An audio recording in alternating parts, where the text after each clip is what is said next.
Problem, जिनको मैंने कहा कि जिगर और तिल्ली की जो बीमारी है, लीवर और स्प्लीन बढ़ा हुआ है, तो किसी भी बढ़ी हुई लीवर और तिल्ली को यदि आप कम करना चाहते हैं, जब हमारे देश की यह औषधि है, हमारे देश में यह सदियों से इसका प्रयोग किया जा रहा है।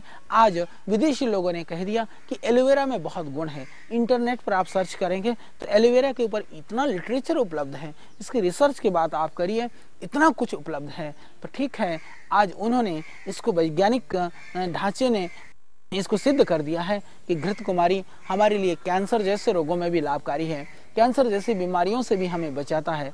यह तो सत्य है, परंतु यह प्रयोग, यह विधा हमारे ऋषियों ने वर्षों से हमें दिया था और हमें वर्षों पहले इस बात को उन्होंने बताया था। तो आइए, अभी भी पेट पे जिनको अफारा होता है, कई बार पेट में ऐसा गांठें टाइप बहुत हार्ड हो जाती है, तो अफारे को दूर करने के लिए भी आप इस घृत कुमारी को 20-25 ग्राम की मात्रा में यदि आप ले लेते हैं तो इससे भी आपका जो अफारा है वो शांत हो जाएगा, पेट की जो वायु है वो शांत हो जाएगी। यह बहुत ही लाभकारी और गुणकारी है। जिनको पेट में दर्द है उसमें भी आप इस घृत कुमारी का प्रयोग करिए तो दर्द भी ठीक हो जाएगा। और जिनको खांसी की बीमारी है, इस घृत कुमारी को थोड़ा टुकड़े कर करके हल्का सा गर्म करके आप इसको थोड़ा सा उसमें काली मिर्च और काला नमक डाल के चूसना शुरू कर दें।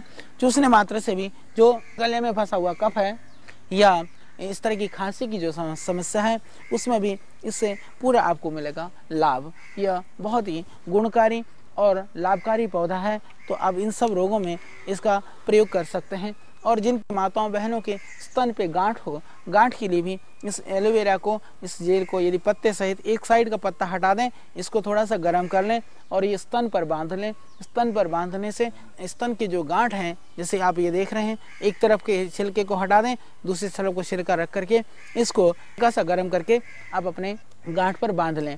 बांधने से इससे जो स्तन के गांठ हैं वो घुल जाएंगे। शरीर में कहीं भी गांठ हो, उस गांठ में भी इस तरह से आप इसका प्रयोग कर सकते हैं। गांठों को घोलने के लिए बहुत ही बढ़िया है और यह बहुत ही सुंदर पकवान भी, इसको पकवान बना सकते हैं आप। इसको जो है आप इसका हलवा बना सकते हैं घृत कुमारी का। ये बहुत स्वादिष्ट खाद्य पदार्थ भी है, ये सुंदर व्यंजन भी है। तो इसका आप हलवा बना सकते हैं, इसका आप लड्डू बना सकते हैं, इसका आप पाक बना सकते हैं, इसकी आप सब्जी बना सकते हैं।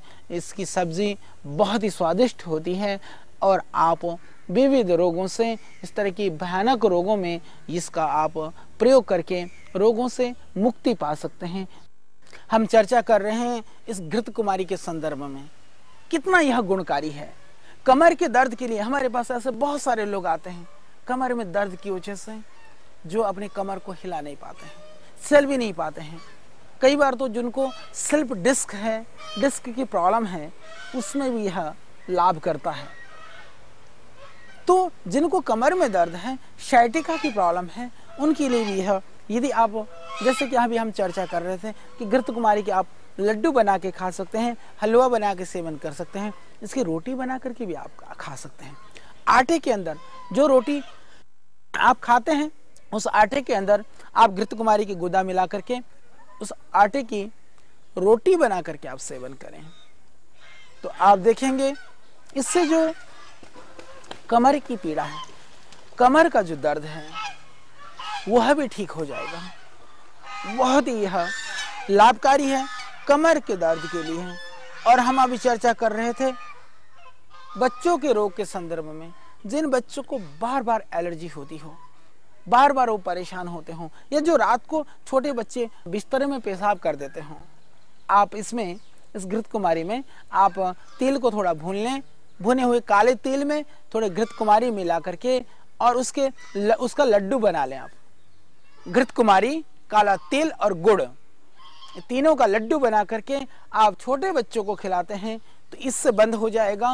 रात को जो बच्चे बिस्तर में सुसु कर देते हैं, बहुत ही लाभकारी है, तुरंत प्रभावशाली है, लीवर के लिए भी गुणकारी है, उससे उनका पेट भी ठीक होगा, डाइजेशन सिस्टम भी ठीक होगा और रात को पेशाब करना भी बच्चे बंद कर देंगे। और जो बड़े बुजुर्ग जिनको दर्द है उसके लिए भी यह बहुत ही लाभकारी है। जिनका प्रोस्टेट ग्लैंड बढ़ा हुआ है, बढ़े हुए प्रोस्टेट ग्लैंड के लिए भी आप सुन लें, काला तिल ले लें, काले तिल को भून लें और उसमें आप गुड़ मिला करके और घृतकुमारी के इस जेल को मिला करके, इसके रस को मिला करके आप उसके लड्डू बना लें। लड्डू बना करके सेवन करें। उससे प्रोस्टेट की जो प्रॉब्लम है, जो अर्थराइटिस की परेशानी है, दोनों में ही आपको भरपूर लाभ मिलेगा। इसके अतिरिक्त जिनके शरीर में बहुत खुजली होती है, कई बार ऐसे लोग आते हैं हमारे पास जो खुजली की वजह से बहुत परेशान रहते हैं। नहाने से पहले आप घृतकुमारी के रस में थोड़ा सा उसमें मिला दें नारियल का तेल, घृतकुमारी का ये जो रस, नारियल का तेल, थोड़ा सा मिला दें कपूर और थोड़ी सी मिला दें गेरू। कितनी भी भयानक ऑर्टिकेरिया है, शीत पित्त की बीमारी है, तो शीत पित्त के लिए ये बहुत ही लाभकारी है। आप उसमें इसको मिला करके, अच्छी तरह से मिला करके इसका आप लेप कर दें। सुबह धीरे धीरे आप पूरे बॉडी में मसाज करें। कितनी भी भयानक खुजली हो रही हो, ये खुजली तुरंत ठीक हो जाएगी। यह खुजली के लिए, ऑर्टिकेरिया के लिए, शीत पित्त के लिए भी बहुत ही गुणकारी है। एक औषधि ये चर्म रोग से लेकर के, स्किन की प्रॉब्लम से लेकर के, अर्थराइटिस से लेकर के, लीवर से लेकर के, आपकी सभी तरह की इस तरह की समस्याओं को दूर करने में ये सक्षम है। बिल्कुल आप निर्भयता के साथ इसका सेवन कर सकते हैं।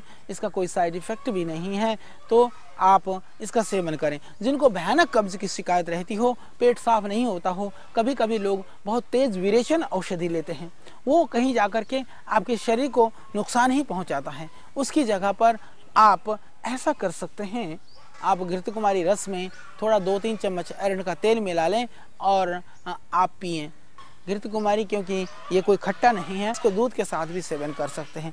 आप देखेंगे आपके आंतों में जमा हुआ मल, चिपका हुआ मल, सभी मल निकलना शुरू हो जाएगा और यह जो आपकी आंतें हैं, आंतों का जो इन्फेक्शन है या किसी को अल्सर की भी शिकायत है तो वो शिकायत भी दूर हो जाएगी। ये सर्दी जुकाम नज़ला में भी बहुत काम करता है।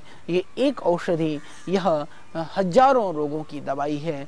एलर्जिक प्रॉब्लम के लिए, फूड पॉइजनिंग के लिए, जिनको फूड एलर्जी होती है उनके लिए भी यह घृतकुमारी बहुत ही गुणकारी है। जिनको लीवर की किसी भी तरह की कोई भी समस्या है उन लोगों के लिए भी यह बहुत ही लाभकारी प्रयोग है।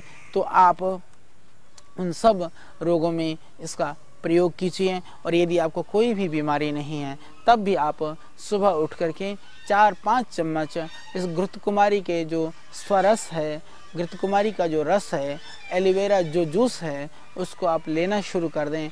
आप देखेंगे उससे आपकी स्फूर्ति, शरीर की जो ताजगी है, कार्य करने की जो क्षमता है, चाहे वो मानसिक क्षमता है, चाहे वह शारीरिक क्षमता है, उसकी इससे वृद्धि होगी। यह बहुत ही लाभकारी, बहुत ही गुणकारी और बहुत ही चमत्कारिक यह पौधा है, यह औषध है। तो आइए, हमारी देश की मैं समझता हूँ कि आधी से ज़्यादा समस्याओं की मुक्ति मात्र हम इस घृतकुमारी के पौधे से कर सकते हैं। तो इसका प्रयोग हम करें और प्रयोग करके इन रोगों से देश को हम बचाएं, स्वयं निरोग रहें और पूरे देश को रोग मुक्त करने में हम इस मिशन में सहभागी बने, साथी बने। आज इसी की आवश्यकता है। आज दूसरे कार्यों से बढ़कर के हमारा शरीर ठीक रहे, इसकी बहुत महत्व आवश्यकता है। तो आइए इस मिशन को आगे बढ़ाने में स्वयं कारण बने और औरों को भी हम इस ओर प्रेरित करें। कल फिर हम आपके बीच में हाजिर होंगे, एक और इसी तरह का किसी गुणकारी पौधे को लेकर के चर्चा करेंगे, उसके संदर्भ में जानेंगे, उसके ढेर सारे गुणों को हम उन्नत